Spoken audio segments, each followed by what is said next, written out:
Yo, on se retrouve pour une nouvelle vidéo. Bon, désolé si ces temps-ci je suis pas trop actif sur YouTube. Je vais essayer de faire une vidéo à peu près tous les 2 semaines. Voilà, ça va revenir un peu plus parce que je vais partir à la neige. Mais depuis que j'ai fait mon Samurai TD, bon, j'ai fait d'autres petites bricoles sur mes véhicules à côté. Mais bon, j'ai pas tout filmé parce que ça prend un peu de temps. Et puis, en ce moment, j'ai pas forcément de temps. Donc, nouvelle vidéo aujourd'hui sur ce véhicule. Donc, je me suis acheté un nouveau véhicule, un nouveau daily. Donc j'en avais déjà un avant en double cabine. Donc celui-ci je l'ai plus. Donc j'ai racheté lui dans son jus. Donc un Navara D40 King Cab. Donc moi je cherchais vraiment un King Cab parce que la benne elle est déjà plus grande. Et puis c'est l'occasion qui a fait que j'achète ça. On peut voir que la peinture elle est passée. Donc au programme pas mal de petites modifications dessus. Il va pas rester longtemps d'origine. Donc je voulais faire une vidéo un peu plus loin, là où j'ai fait ma vidéo avec la présentation du 61 quand elle était tout d'origine. Mais bon, on peut voir que la Loire a déborde. Là c'est vraiment impressionnant. Donc voilà, j'ai acheté ce Navara, donc 2,5 litres, 171 chevaux. Alors l'ancien que j'avais c'était aussi un 171. J'ai repris un 171, donc ça c'est les premiers des 40. Donc les 171 ils sont un petit peu plus fiables que les 174. Donc voilà, on peut voir que le vernis il est passé. Donc j'hésite, je vais peut-être faire une peinture complète dessus. Je ne sais pas encore. Donc il a déjà les belles jantes. Donc bien sûr, si je l'ai acheté, c'est que il y a des frais à faire dessus. Je ne l'ai pas payé très cher. Donc j'ai l'échappement à changer. On peut voir, je vais vous montrer juste ça de suite. L'échappement il est percé. Bon ça c'est pas grave. Voilà, juste là, l'échappement il est percé, donc c'est pas grave, j'ai encore un contact qui peuvent m'avoir des pièces. Donc vite teintées. Donc j'ai prévu de faire les vitres teintées. Donc celle-ci, peut-être celle-ci à 30%. Quoi, les King Cab, ça c'est top. C'est que ça s'ouvre comme ça. Bon, le désavantage c'est que les passagers à l'arrière ils ont pas beaucoup de place, mais bon j'ai pas prévu d'emmener du monde. Donc il a l'autoradio d'origine. Le pommeau de vitesse, bon, il a changé. Bon, ça c'est pas grave, c'est de la petite pièce. Mais surtout, il a vraiment une option qui m'intéresse. Donc il a pas beaucoup d'options à part ça. Mais il avait vraiment une option qui m'intéressait que j'avais pas sur l'autre. C'est le régulateur de vitesse. Donc il a régulateur de vitesse, les commandes au volant. Donc commande au volant de la radio. Donc il n'y a pas le Bluetooth par contre. Donc j'ai acheté un petit transformateur juste là pour mettre le Bluetooth. Le pommeau de vitesse.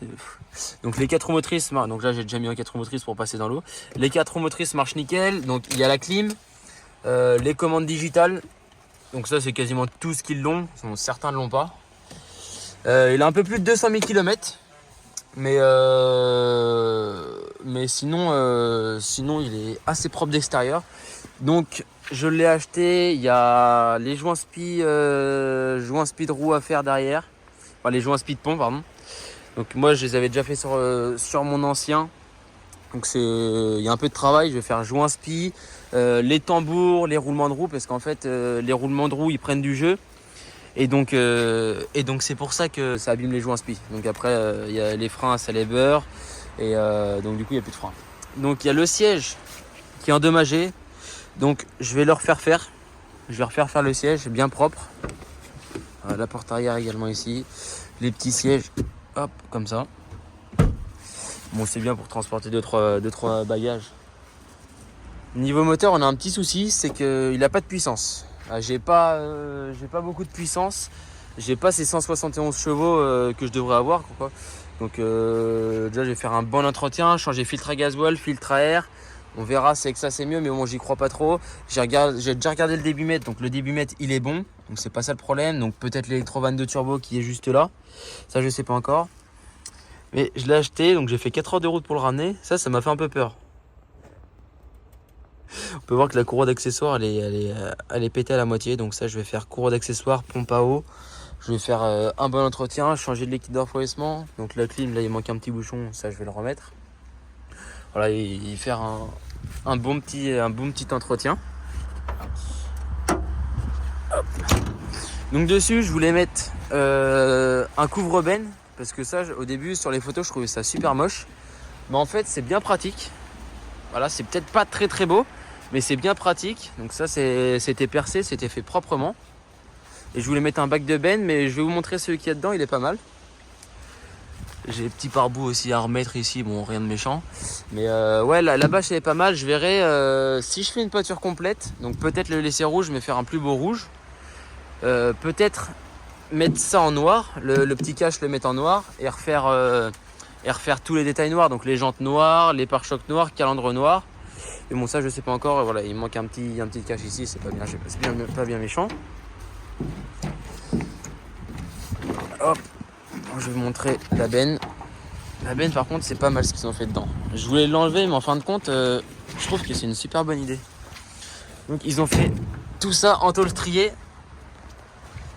Voilà, tout a été soudé mais vraiment c'était fait vraiment propre.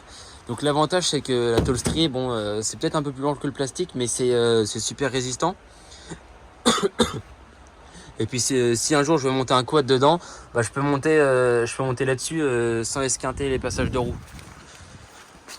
Voilà, j'esquinterai pas les passages de roues comme ça. Donc ce bac de benne, il est vraiment bien. Je vais le garder. Je vais le laisser comme ça. C'est pas ce qu'il y a de plus esthétique, mais je vais le garder quand même. Donc du coup, je vais quand même y mettre dessus un petit arceau ici. Faut que je vois comment je vais faire. Un petit roll bar comme un vrai pick-up. Donc j'ai prévu aussi de mettre barre de LED. Donc fixer une barre de LED incurvée, changer l'antenne. On peut voir quand le vernis il passe. Donc changer l'antenne, mettre une petite barre de LED incurvée. Tout ce qui est pare-choc, je vais laisser d'origine. Après il n'y a pas d'anti-brouillard, donc je vais rajouter des anti-brouillards. Alors soit je fais un déchromage, ou alors peinture noire, ou soit je laisse en chrome. Ça je sais pas encore, ça sera déterminé. Les jantes, soit laisser celle-ci. Soit mettre des jantes de Navara V6 qui sont un peu plus jolies, ou alors mettre des jantes avec des petites cales d'adaptation pour mettre des jantes de Patrol. Parce qu'à savoir qu'on est en 6 trous, mais c'est du 6 par 114.3 et sur un Patrol c'est 6 par 139.7. Mais il existe des cales où on peut changer les anthrax, donc ça c'est pas trop mal. Je l'avais fait sur mon ancien et puis ça rendait pas mal, mais bon après vu que je veux mettre des pneus en 31 ça m'a touché dans les pare-chocs, donc je vais éviter de couper les pare-chocs. On a des petites griffures à 2-3 endroits, pas bien méchant, après c'est pas enfoncé, ça c'est quand même l'avantage. Donc rétro-électrique, après il n'y a pas essuie-glace automatique, il n'y a pas tout ça, mais bon ça c'est qu'un détail. Tant qu'il y a le régulateur de vitesse, c'est le top. Après j'ai prévu d'y faire une reprogrammation une fois que tous ces problèmes seront résolus. Donc une reprogrammation à peu près, on passe de 170 à peu près 210 chevaux. Donc c'est l'avantage, pourquoi pas le faire un décata.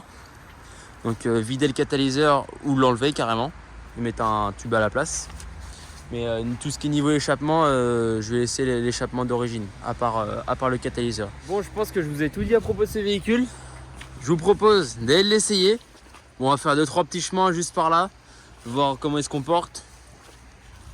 Allez, c'est parti. Hop, donc vidange à faire dans 996 km. Donc déjà la vidange elle a 20 000. Moi les vidanges je les fais à peu près tous les 10 000. Hop. Donc le volant il est en assez bon état. Il y a juste là ce qui est un peu abîmé. Donc là ce que je vais faire c'est que je vais prendre un produit et je vais tout mettre en noir comme ça. Voilà, faut juste gratter un peu. Le point de vitesse a changé. Alors, hop. Donc là, je suis en 2 roues motrices, on peut le voir.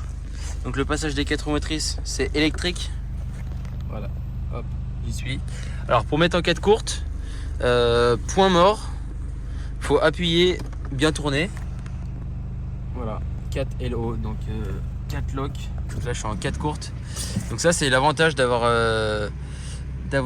une 4 courte sur un pick-up. Donc on va passer là-dedans. Bon après là il n'y a vraiment pas beaucoup d'eau. Je pense qu'en niveau pneumatique, donc je vais voir quelle jante je mets dessus. Mais je pense que je vais mettre des pneus en BF Goodrich all terrain. Donc c'est bien pour la route, c'est bien pour les chemins. Et puis si je vais un peu à la neige avec, donc ça accroche pas trop mal. Donc c'est ce que je mets sur tous mes véhicules. Parce que bon, les pneus route c'est bien, mais si on veut faire un peu de hors-piste, c'est un peu compliqué. On peut voir, ouais, les pneus ils accrochent rien du tout. Ah, ça monte quand même, hein.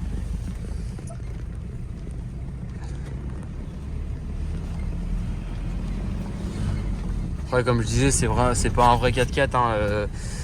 Ça reste des suspensions à lame derrière, du frein à tambour à l'arrière, parce que bon, pour freiner, quand il y a du gros freinage, le frein à tambour il est un petit peu plus efficace, on va dire, vu qu'un Navara c'est fait tout le temps pour charger. Donc là, hop, je vais le repasser en 2 roues motrices. Alors 2 roues, 4 roues, on peut le passer en roulant jusqu'à peut-être 50 km/h. Là, je suis pas sûr de ce que je dis. Donc là, en 2 roues motrices, je suis déjà, ouais, ça patine. Là, ça patine. Les pneus sont pas, les pneus sont pas terribles pour faire du chemin.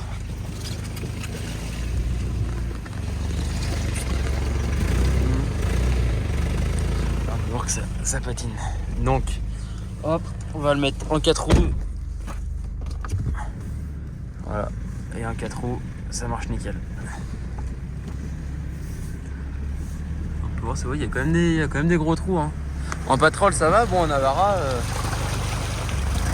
c'est déjà un peu plus compliqué. Mais voilà, en Kim Cab, c'est comme je disais, c'est vraiment ce que je voulais, parce que j'en ai jamais eu en Kim Cab. Donc en double cabine, bon c'est bien qu'on est plusieurs, bon là on sera que 1 ou 2 pour faire du long trajet. Donc pour moi ça me suffit. Donc c'est quand même un 4 places avec les ceintures là. On a un petit rangement juste ici. Hop, comme ça. Bon c'est pas mal, il y a le triangle, il y a un cric.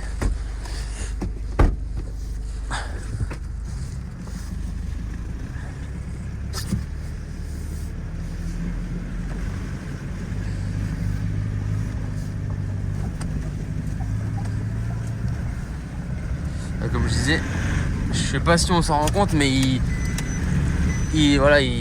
tire pas tant que ça. Il tire pas tant que ça. Niveau puissance, c'est pas ça. Je vais m'attacher. Niveau puissance, c'est pas ça pour le moment.